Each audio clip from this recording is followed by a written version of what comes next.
Well, I'm going to put on my hip story, hippie buster hat, just to be kind of in my... Okay, well, I was telling you about Shepperd and this girlfriend I had. I liked her. She wasn't my girlfriend, I just had met her and we had slept one time together. And she wanted to go with Shepperd, be a Christian in this Christian trip. Well, I met her 5 years later. She told me that she had ended up in somewhere near Bisbee, California, actually California Gulch in Arizona, with a bunch of people, including Shepperd and his wives, and they were beating her, kept her from being free. She had to walk across the desert at one point. She was going bananas and finally broke free, and the cops were called and stuff like that. But check this out. This guy Shepperd had a son that I think he had named Righteousness, unless Righteousness was one of the people in Mount Shasta. But anyways, it was some weird name like that, and this is just hearsay, and it's quite a few years ago, but I remember this because it's stuck in my mind. I remember seeing Shepperd, so I never thought, I've had the creeps about him from the very first time I laid my eyes on him.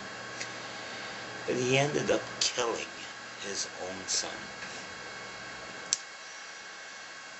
So that is just mind-blowing to me. During that time and throughout my rainbow existence with, traveling with the school bus and everything, I had quite a few times where people came up to me and told me that they were Jesus Christ or they were God. They were God and the incarnations, and I had to pay them that kind of respect.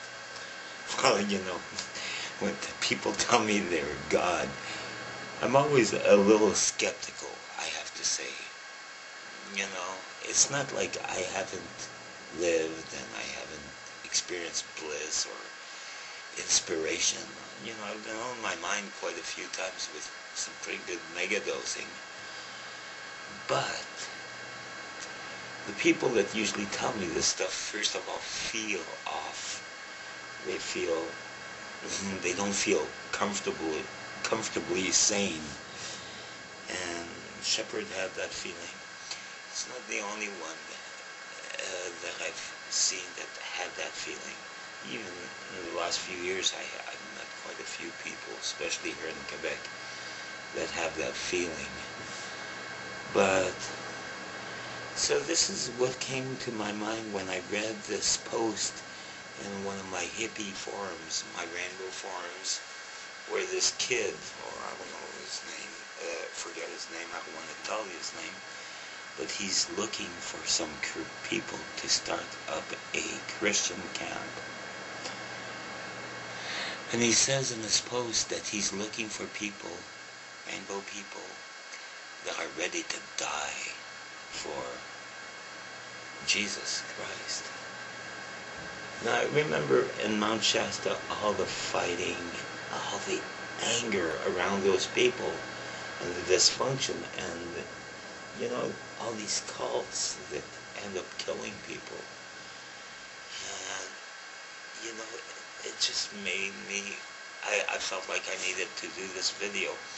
I've been struggling with my own set of high holy hippies here in Quebec. Matter of fact, I wonder if there's anybody here in Quebec that has any independent thought. I'm not saying that they're all high holies, but there's nobody like me that's militant and that's actually a rainbow that wants to kind of change the world in a better, loving way. But I see that this kind of stuff, I have some stories here since I've been here that reminds me of of the of this stuff. I had like when I first moved there, I lived with some people. I lived in a rainbow house, and after the tsunami, the big tsunami that killed so many people, we were having a handheld circle and a home. And when you have a home, you share a thought.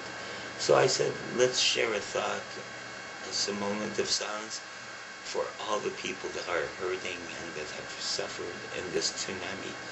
Well, I got raged upon by people, actually mainly one person, who said, I didn't understand anything. This was the world, the earth, that was purifying itself and that was getting rid of this garbage. And I said, what are you talking about, dude? Are you like happy that people are dying? And don't ask me to join hands with you in this sharing, because it's not my feeling, it's not my vibe. So